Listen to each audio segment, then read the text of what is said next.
হযরত ইব্রাহিম আলাইহিসসালাম যখন কাবা ঘর নির্মাণ করেন তখন তাতে আলাদা করে কোনো দরজাই ছিল না, ছিল শুধু দুটো ফাঁকা প্রবেশপথ।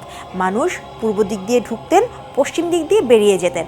আজ ঠিক সেই একই দেয়ালে বসানো আছে 280 কেজি খাঁটি সোনায় মোড়ানো একটি দরজা, সম্ভবত পৃথিবীর সবচেয়ে মূল্যবান ধর্মীয় স্থাপনার প্রবেশপথ। আর মাঝের এই প্রায় 1500 বছরে এই দরজা বদলেছে অন্তত 6 বার। ইতিহাস বলে কাবার প্রথম দরজা বসিয়েছিলেন ইয়েমেনের রাজা তুব্বা।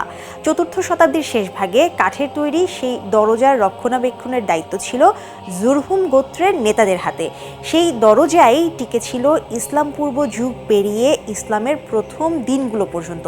পরে কুরাইশরা যখন কাবার সংস্কার করেন তখন পূর্ব দিকের দরজাটি মাটি থেকে বেশ খানিকটা উঁচুতে বসিয়ে দেন, যাতে যে কেউ খুশি মতো ভেতরে ঢুকে পড়তে না পারে।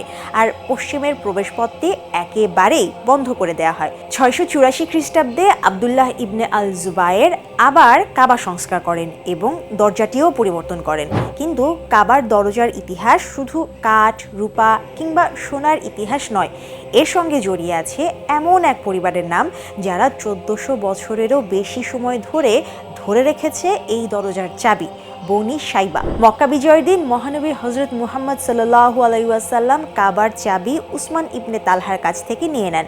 কাবা ঘরে প্রবেশের পর সেই চাবি আবার তার হাতেই ফিরিয়ে দেন এবং ঘোষণা করেন কাবার সেবার এই দায়িত্ব কিয়ামত পর্যন্ত তার বংশেরই থাকবে।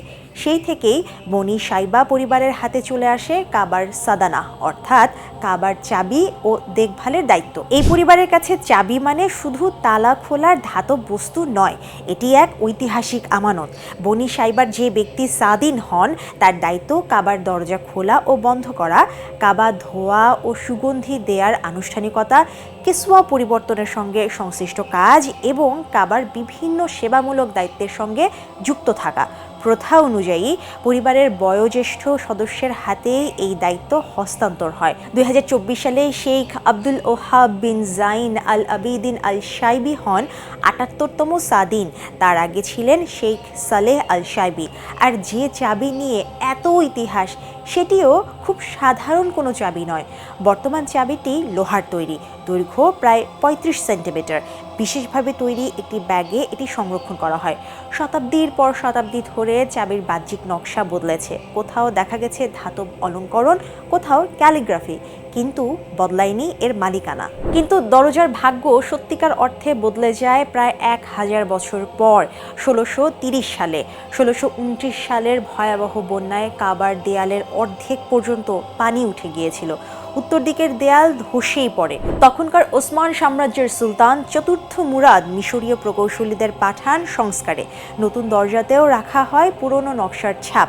সেই দরজায় ব্যবহৃত হয় প্রায় 90 কেজি রূপা, সঙ্গে সোনার নকশা।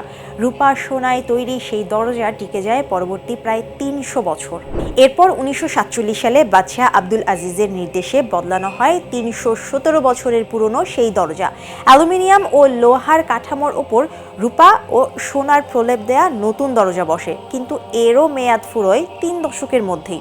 1979 সালের 13 অক্টোবর বাদশাহ খালিদ বিন আব্দুল আজিজের নির্দেশে বসে আজকের দরজা। মক্কার স্বর্ণকার শেখ আহমদ বিন ইব্রাহিম বদর তৈরি করেন এই দরজা। ব্যবহার হয় প্রায় 280 কেজি খাঁটি সোনা। উচ্চতা 3.1 মিটার, প্রস্থ প্রায় 1.9 মিটার। দরজার গায়ে সূক্ষ্ম আরবি ক্যালিগ্রাফি, আল্লাহর গুণবাচক নাম এবং কোরআনের আয়াতের অলঙ্করণ। আর মজার ব্যাপার, 1947 সালের আগের দরজাটিও তৈরি করেছিলেন আহমদ বদরের বাবা শেখ ইব্রাহিম বদর। বাবা ছেলে দুজনেই পেয়েছিলেন একই বিরল সম্মান। তবে এই দরজার ওপারে যে জগৎ, সেটি বাইরের সোনালী জৌলুসের চেয়ে অনেক বেশি সরল। কাবার ভেতরে ছাদ ধরে রেখেছে 3টি বিশাল কাঠের স্তম্ভ। প্রতিটি স্তম্ভ প্রায় 9 মিটার উঁচু এবং প্রায় 44 সেন্টিমিটার ব্যাসের। স্তম্ভগুলোর মাঝ দিয়ে চলে কাঠের একটি কাঠামো, যেখানে ঐতিহাসিকভাবে কাবার উদ্দেশ্যে দেয়া বিভিন্ন উপহার রাখা হয়েছে। পায়ের নিচে সাদা ও বিভিন্ন রঙের মার্বেল মার্বেল পাথর। দেয়ালের নিচের অংশও মার্বেলে মোড়া, আর উপরের অংশ ও ছাদে ঝুলে আছে রেশমি কাপড়, যাতে সোনালী অলঙ্করণের শাহাদাত এবং আল্লাহর পবিত্র নাম লেখা। দেয়ালের মার্বেলের ওপর বসানো আছে বিভিন্ন সময়ের সংস্কারের স্মৃতি বহনকারী শিলালিপিও, সুলুফ এবং কুফি ক্যালিগ্রাফিতে লেখা। ছাদ থেকে ঝুলে থাকে লণ্ঠন ও বিভিন্ন সুগন্ধি দানি। বহু শতাব্দী ধরে বিভিন্ন শাসক এবং মুসলিম বিশ্বের বিভিন্ন প্রান্ত থেকে কাবার জন্য উপহার হিসেবে এসেছে এসব সামগ্রী। ফলে কাবার ভেতরটা শুধু একটি স্থাপত্যের অভ্যন্তর নয়, যেন ইসলামী ইতিহাসের এক নীরব সংগ্রহশালা। আর ভেতরে আছে আরও একটি ছোট সোনালী দরজা, বাবুত তাওবা অর্থাৎ তওবার দরজা। সাধারণ চোখে এটি আরেকটি দরজা মনে হলেও এর ওপারে রয়েছে ছাদে ওঠার সিঁড়ি। উত্তর পূর্ব কোণের এই সিঁড়িপথ সরাসরি কাবার ছাদের দিকে নিয়ে যায়। আজও মূল দরজা খোলা হয় কালে ভদ্রে বিশেষ অনুমতিতে। কাবার ভেতরটা পরিষ্কার করার সময় দরজা খোলা হয়, জমজমের পানি ও সুগন্ধি দিয়ে ধুয়ে দেওয়া হয় ভেতরের মার্বেল। তারপর আবার বন্ধ হয়ে যায় সেই সোনার দরজা। কিন্তু দরজা বন্ধ হলেও চাবির ইতিহাস বন্ধ হয়নি। মহানবী সাল্লাল্লাহু আলাইহি সাল্লামের যুগে যে পরিবারকে এই আমানত ফিরিয়ে দেওয়া হয়েছিল, আজও সেই বনি সাইবার হাতেই কাবার চাবি। সাম্রাজ্য বদলেছে, সুলতান বদলেছে, রাজা বদলেছে, দরজা কাঠ থেকে রূপা হয়ে শেষে সোনা হয়েছে। ভেতরে 3টি কাঠের স্তম্ভ আজও ছাদ ধরে দাঁড়িয়ে আছে।